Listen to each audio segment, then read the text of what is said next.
కాసేపట్లో మేడారంలో తెలంగాణ కేబినెట్ సమావేశం జరగనుంది. సీఎం రేవంత్ రెడ్డి అధ్యక్షతన ఈ సమావేశం జరగనుంది. మంత్రివర్గ సమావేశానికి ములుగు జిల్లా అధికారులు అన్ని ఏర్పాట్లు చేశారు. ఇక ఈ సమావేశంలో పలు కీలక నిర్ణయాలు తీసుకోనున్నారు. ప్రధానంగా మున్సిపల్ ఎన్నికలపై మంత్రివర్గ సమావేశం చర్చించనుంది. మేడారం మాస్టర్ ప్లాన్ పై మంత్రివర్గ సమావేశంలో చర్చించి నిర్ణయం తీసుకోనున్నారు. మరోవైపు జిల్లాల పునర్విభజనతో పాటు ప్రాజెక్టులపై చర్చ కూడా జరగనుంది.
కాసేపట్లో మేడారంలో తెలంగాణ కేబినెట్ సమావేశం జరగనుంది.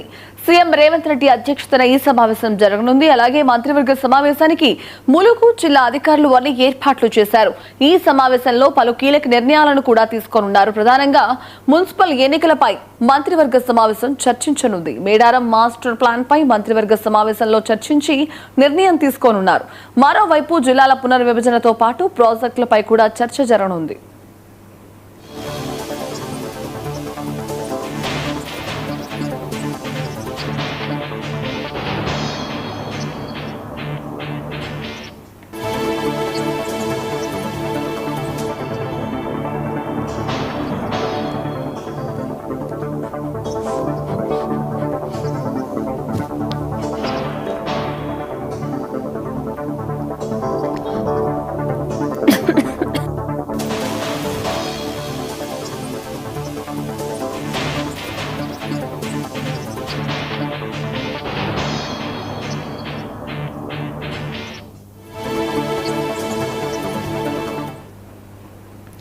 రైట్, ఇక మేడారంలో సమ్మక్క సారలమ్మ జాతర నేపథ్యంలో తెలంగాణ కేబినెట్ భేటీ ప్రధానంగా అక్కడ జరగబోతుంది. ఇక దీనికి సంబంధించి మరిన్ని లైవ్ అప్డేట్స్ మా స్పెషల్ కరెస్పాండెంట్ రాజ్ కుమార్ అందిస్తారు.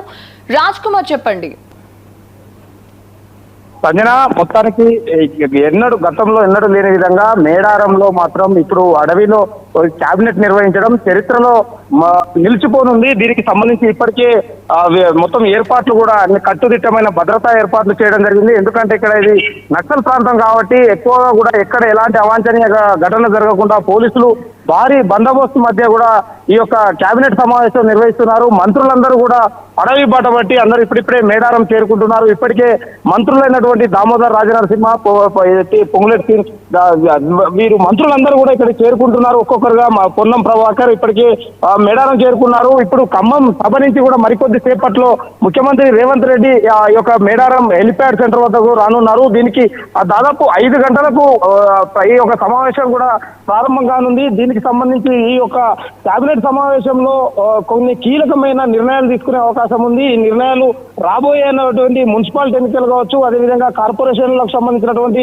ఎలక్షన్ల రిజర్వేషన్ ఇప్పటికే పూర్తయిన నేపథ్యంలో అలా గెలవాల్సిన వ్యూహాలు, దానికి సంబంధించినటువంటి కొన్ని నిర్ణయాలు తీసుకునే అవకాశం ఉంది. దాంతో పాటు అదేవిధంగా కొన్ని పోడు భూముల సమస్యలు కూడా తీసుకునే అవకాశం ఉంటుంది. ఈ నిర్ణయం అంటే ఈ కేబినెట్ కు సంబంధించినటువంటి దాంట్లో ఒక ప్రత్యేకత కలిగిందని కూడా చెప్పుకోవచ్చు. ఇప్పటికే దాదాపు కాంగ్రెస్ గవర్నమెంట్ వచ్చాక మేడారం గద్దెల ప్రాంగణం కూడా మొత్తం కూడా దాదాపు 4000 టన్నుల గ్రానైట్ తో కూడా మొత్తం ఒక కొత్త నూతన మొత్తం కూడా వాటి గద్దెల పునఃప్రారంభం కూడా చేసే విధంగా కూడా ఏర్పాట్లు చేయడం జరిగింది. కాబట్టి గద్దెల మొత్తం ఈ యొక్క ప్రాంగణం అంతా కూడా ముఖ్యమంత్రి రేవంత్ రెడ్డి చేతుల మీదుగా కూడా ఏదైతే ఓపెనింగ్ చేసే అవకాశం ఉన్న నేపథ్యంలో దీనికి మంత్రులందరూ చేరుకోవడం జరిగింది. ఈ యొక్క సమావేశం కూడా మరికొద్ది సేపట్లో ప్రారంభంగానుంది. మంత్రులందరూ కూడా చేరుకోవడం జరుగుతుంది.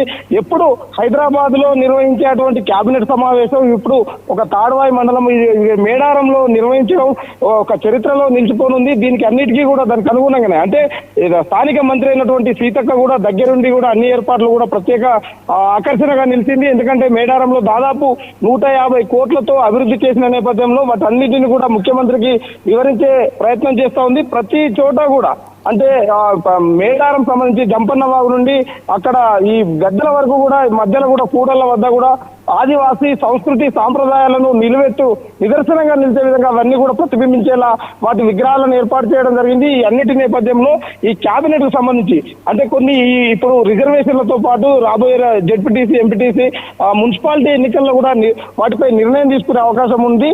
దీనికి సంబంధించితో పాటు మరికొన్ని కీలక నిర్ణయాలు తీసుకుంటారు. ఆ నిర్ణయాలు ఎలా ఉంటాయి కానీ మరికొద్ది సేపట్లో తెలియనుంది. ఎస్ రాజ్ కుమార్, మనం చూసుకున్నట్టయితే ఆసియాలోని అతిపెద్ద జాతర మేడారం జాతర. సో దీనికి సంబంధించి తెలంగాణ గవర్నమెంట్ 200 కోట్ల నిధులను అయితే కేటాయించింది. గత కొన్ని 2-3 మంత్స్ నుంచి అయితే దీనికి సంబంధించిన ఏర్పాట్లు కూడా సీఎం రేవంత్ రెడ్డి అలాగే సీతక్క దగ్గరుండి పర్యవేక్షిస్తున్నారు. ఈ నేపథ్యంలో తెలంగాణ కేబినెట్ భేటీ కూడా మేడారంలో పెట్టడానికి గల కారణం ఏంటి? మనం చూసుకున్నట్టయితే మెయిన్ ఏవైతే డెసిషన్స్ ఉన్నాయో పలు కీలక నిర్ణయాలు కావచ్చు, జిల్లాల పునర్విభజన కావచ్చు, ప్రతిదీ కూడా ఈ కేబినెట్ భేటీలో నిర్ణయం తీసుకోబోతున్నారు. దీనికి సంబంధించి ఎటువంటి మెసేజ్ ఇవ్వాలనుకుంటున్నారు? ఎందుకని మెయిన్ రీజన్ అక్కడ పెట్టడానికి భేటీ? ముఖ్యంగా ప్రత్యేకంగా కూడా మేడారానికి నిధులు ప్రత్యేకంగా కేటాయించడం, 100 రోజుల ప్రణాళిక బద్దంగా కూడా ఈ 100 రోజులకు సంబంధించినటువంటి అంశంలో అన్ని అభివృద్ధి పనులు చేయడం, దానికి అనుగుణంగా ఎక్కడ కూడా ఎలాంటి ఇబ్బందులు కలగకుండా, భక్తులకు ఇబ్బందులు కలగకుండా కూడా ఏదైతే ముఖ్యమంత్రి రేవంత్ రెడ్డి పర్యటన కొనసాగుతూ ఉంటుంది. ఈ అభివృద్ధి అంటే శాశ్వత పనులకే ఎక్కువ ప్రియారిటీ ఇచ్చింది గవర్నమెంట్. ఎందుకంటే మేడారం జాతర రాగానే కూడా అట్లా ఏదో తాత్కాలికమైన పనులు చేసి నిలిచిపోయే రోజులలో ఇప్పుడు మాత్రం సీతక్క స్థానిక ఉన్నంగా ఈ జాతర వచ్చిన నేపథ్యంలో మంత్రి అయిన తర్వాత కూడా ఇది 2వ జాతర నేపథ్యంలో కాబట్టి ఇప్పుడు ఈ అభివృద్ధి మాత్రం ఒక్కసారిగా కూడా అంటే ఒక అడవి ప్రాంతం మొత్తం కూడా ఒక భక్తులతో నిండిపోవడం, ఇక్కడ మొత్తం కూడా అభివృద్ధి కార్యక్రమాలు పెద్ద ఎత్తున చేయడం, ఇవన్నీ కూడా చర్చనీయాంశంగా మారింది. ఎందుకంటే ఒక సిటీలో ఉన్నట్టు ఇప్పుడు ఒక అడవి ప్రాంతం అయినటువంటి ఈ జాతర ఆదివాసులకు ఆరాధ్య దైవంగా భావించేటువంటి జాతరకు ఇంత పెద్ద నిధులు వెచ్చించి ప్రభుత్వం అంటే దగ్గరుండి కూడా 100 రోజుల్లో కూడా ఇప్పుడు పనుల్ని పూర్తి చేయడం జరిగింది.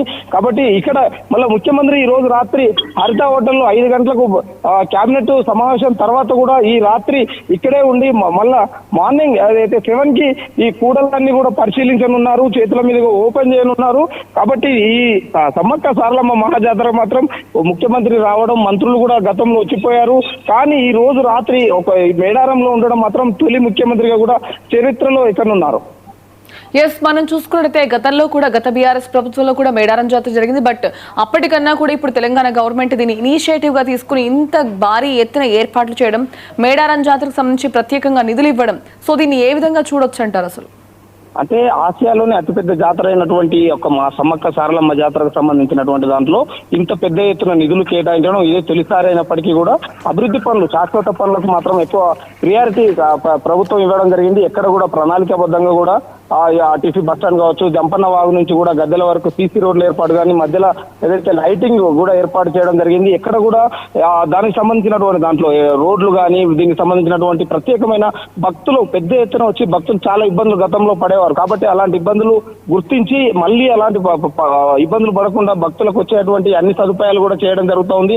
కేవలం ఇది ఆదివాసీ జాతర, ఆదివాసీ ప్రతిబింబించే జాతర కాబట్టి దానికి అనుగుణంగానే కూడా ఈ గద్దెల ప్రాంగణం కూడా నిర్మించడం జరిగింది. వచ్చేటువంటి దాదాపు 2 కోట్ల మంది భక్తులు వచ్చి దర్శించుకునే అవకాశం ఉన్న నేపథ్యంలో దానికి అనుగుణంగానే అన్ని ఏర్పాట్లు చేయడం, గత అనుభవాల దృష్ట్యా కూడా వాటన్నిటిని ఛేదించే విధంగా ఎక్కడ ఇబ్బందులు పడకుండా వారందరికీ ఏదైతే ముఖ్యంగా ఇక్కడ ఏంటంటే నీటి సదుపాయం, మరుగుదొడ్ల సదుపాయం కూడా పెద్ద ఎత్తున కూడా కల్పించడం జరిగింది.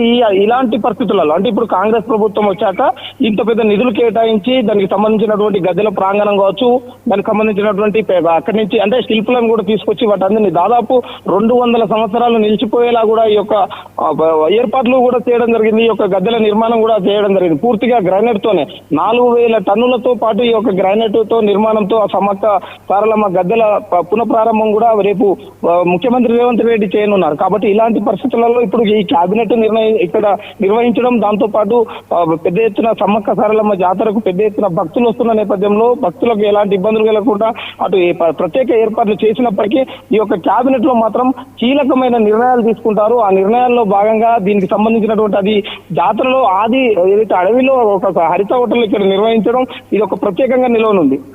ఎస్ రాజ్ కుమార్, మనం చూసుకున్నట్లయితే ఆ భేటీలో ప్రధాన అంశాలన్నీ కూడా చర్చించే అవకాశం కనిపిస్తోంది. అలాగే కీలక నిర్ణయాలు కూడా తీసుకుంటారని తెలుస్తోంది. అసలు ఈ భేటీ ఎప్పుడు ప్రారంభం కాబోతోంది? అంటే దాదాపు 4:30 గంటలకు ఇక్కడ కూడా మేడారంలో ఇక్కడ హెలిప్యాడ్ లో కూడా ఖమ్మం నుంచి నేరుగా ఇక్కడికి రానున్న నేపథ్యంలో అక్కడి నుంచి నేరుగా కూడా హరిత హోటల్లో కూడా ఇప్పటికే మంత్రులందరూ చేరుకోవడం జరిగింది. మరికొద్ది సేపట్లో అంటే దాదాపు 5 గంటల ప్రాంతంలో ఈ యొక్క సమావేశం ప్రారంభమై అన్ని అంటే నిర్ణయాలపై కూలంకషంగా చర్చించి మొత్తం కూడా కేబినెట్ లో చర్చించడం జరిగింది. దీనికి సంబంధించినటువంటి ఇటు స్థానిక సంస్థల ఎన్నికలు కావచ్చు, ఇప్పుడు దానికి సంబంధించినటువంటి ఇప్పుడు జరగబోయేటువంటి జెడ్పీటీసీ, ఎంపీటీసీ కావచ్చు, మున్సిపాలిటీ, కార్పొరేషన్ల ఎన్నికలకు సంబంధించి నిర్ణయాలతో పాటు మరికొన్ని నిర్ణయాలు అంటే కొన్ని నిర్ణయాలు తీసుకునే అవకాశం ఉంది ఇక్కడ దీనికి సంబంధించి. కాబట్టి దీనికి అనుగుణంగా సమావేశంలో మాత్రం మంత్రులందరూ కూడా ఇప్పటికే హాజరవ్వడం జరిగింది. దీనికి సంబంధించి ఉన్నతాధికారులు కూడా పెద్ద ఎత్తున కూడా ఈ యొక్క ములుగుకు చేరడం జరిగింది. ఎక్కడ కూడా వీళ్ళు బస చేసేందుకు కూడా ప్రత్యేకమైన ఏర్పాట్లు కూడా చేయడం జరిగింది. ఎందుకంటే ములుగు జిల్లా ప్రాంతంలో ఎక్కువ కూడా టూరిజం మొత్తం కూడా ఉన్నాయి. వాటన్నిటిని కూడా వారి అధికారులు అన్నిటికీ కేటాయించడం జరిగింది. ఎక్కడ ఇబ్బందులు కలగకుండా ఒక టెంట్ హౌస్ ను కూడా నిర్మించి ఈ యొక్క సమావేశం, ఎందుకంటే అధికారులు మొత్తం కూడా రాత్రి కూడా ఇక్కడే ఉండనున్నారు. మంత్రులు కూడా ముఖ్యమంత్రితో పాటు చాలా మంది మంత్రులు కూడా ఇక్కడ మేడారంలోనే రాత్రి బస చేసే అవకాశం ఉంది. కాబట్టి దీనికి అనుగుణంగానే అన్ని ఏర్పాట్లు కూడా పూర్తి చేయడం జరిగింది. మరికొద్ది సేపట్లో మాత్రం ఈ యొక్క కేబినెట్ సమావేశం కొనసాగుతుంది. Yes right Raj Kumar, thank you for the update.